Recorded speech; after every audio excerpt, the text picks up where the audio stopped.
얼마 전 한국에서 제일 잘 나가던 방송사 중 하나가 법원에 갔습니다. 빚을 못 갚겠다고 손을 든 게 6월 12일, 법정 관리를 신청한 게 6월 16일, 그 사이가 단 나흘이었어요. 우리가 매일 보던 뉴스, 매주 기다리던 드라마, 그걸 만들던 회사가 나흘 만에 무너지는 모습을 우리는 실시간으로 본 겁니다. 먼저 분명히 해둘게요. 방송이 멈춘 건 아니에요. 채널은 지금도 나옵니다. 하지만 회사는 지금 존폐의 갈림길에 서 있어요. 도대체 나흘 동안 무슨 일이 있었던 걸까요? 6월 12일 JTBC가 갚아야 할 돈 206억 원을 못 갚습니다. 규모만 보면 그렇게 큰 돈은 아니었어요. 그런데 이게 신호탄이었습니다. 6월 13일 바로 다음 날 신용등급이 한 번에 정크 수준까지 떨어져요. 쉽게 말하면 이 회사 돈 빌려주면 위험하다는 도장이 쾅 찍힌 거예요. 시장의 신뢰가 그날로 무너집니다. 그리고 6월 15일에서 16일 JTBC만이 아니었어요. 지주회사, 콘텐츠회사, 극장회사까지 그룹 핵심 5개사가 줄줄이 법원 문을 두드립니다. 한 곳에 206억이 그룹 전체를 흔든 거예요. 여기서 누구나 같은 질문을 합니다. 멀쩡해 보이던 회사가 왜? 이유는 하나가 아니었어요. 무너질 이유가 네이버로 쌓여 있었습니다. 첫 번째, 너무 비싸게 산 중개권. JTBC는 올림픽 같은 큰 스포츠 중개권에 무려 약 7천억 원을 베팅했어요. 계획은 이랬습니다. 비싸게 사서 지상파에 더 비싸게 되판다. 그런데 MBC도 SBS도 안 사겠다고 합니다. 되팔 길이 막힌 거예요. 월드컵 중계권을 손에 쥐고도 정작 국민 절반이 못 보게 된 상황. 산 돈은 그대로 빚으로 남았어요. 두 번째, 광고가 사라졌다. 옛날엔 TV에 광고가 붙어 돈이 됐죠. 그런데 사람들이 다 어디로 갔나요? OTT로 갔어요. 광고로 벌던 시대가 저물고 있었던 겁니다. 세 번째, 이게 좀 아파요. 잘 만든 콘텐츠의 권리를 남에게 넘겼다.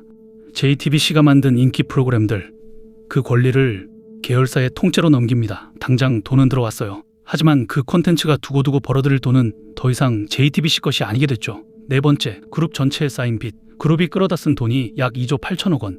쓴 돈이 회사에 남은 재산의 37배였어요. 게다가 회사들끼리 서로 빚보증을 서줬어요. 그래서 한 곳이 흔들리니 도미노처럼 같이 무너진 겁니다. 비싼 베팅, 사라진 광고, 넘겨버린 권리, 그리고 거대한 빚. 이 넷이 동시에 JTBC를 끌어내렸어요. 한 달 전쯤 우리는 이 채널에서 한 사람의 이야기를 했어요. 빌 게이츠. 그가 세계 최고의 부자가 된 진짜 이유 기억나세요? 프로그램을 잘 짜서가 아니었어요.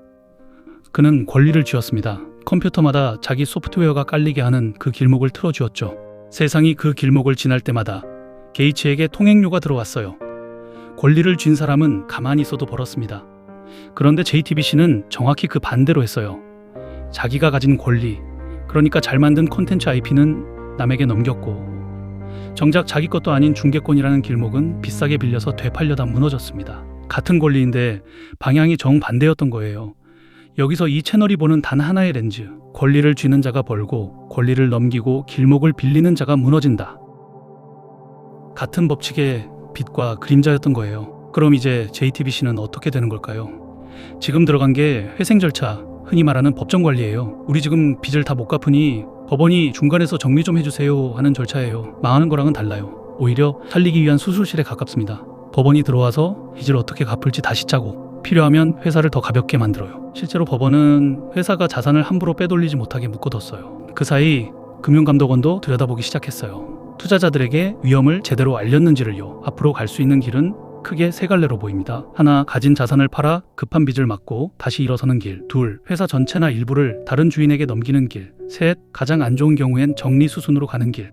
어느 쪽이 될지는 아직 아무도 모릅니다. 지금 이 순간에도 진행 중인 이야기거든요. 다만 어떻게 해야 살아남을 수 있을지는 짚어볼 수 있어요. 단정하진 않을게요. 이렇게 하면 산다는 누구도 못합니다. 대신 JTBC가 풀어야 할 숙제 3가지로 정리해볼게요. 첫 번째 숙제, 피를 멈춰라. 지금도 돈이 새어나가는 구멍이 있어요. 되팔지도 못하는 그 비싼 중개권, 그걸 쥔 자회사부터 먼저 떼어내야 합니다.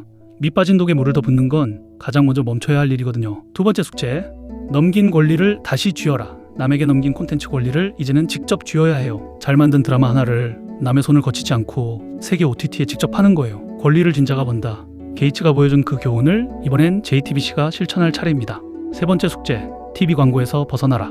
광고로 벌던 시대는 저물었다고 했죠. 그럼 어디서 벌까요? JTBC가 진짜 가진 무기는 사실 뉴스에 대한 신뢰예요. 그 신뢰를 디지털로, 구독으로 옮겨야 합니다. 그리고 당장 급한 현금은 사옥이나 극장 같은 핵심이 아닌 자산을 팔아서라도 마련하고요. 피를 멈추고 권리를 되쥐고 버는 방식을 바꾼다. 결국 다시 그 한 줄이에요. 권리를 쥐어라. JTBC 이야기는 아직 끝나지 않았어요.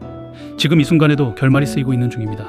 다시 일어설지, 다른 주인을 만날지, 아니면 더 어려워질지, 그건 앞으로의 선택에 달려있겠죠. 여러분 생각은 어떠세요? JTBC는 살아남을 수 있을까요? 권리를 다시 줄 수 있을까요? 아니면 이대로 길을 잃을까요? 댓글로 꼭 들려주세요. 진짜 궁금하거든요.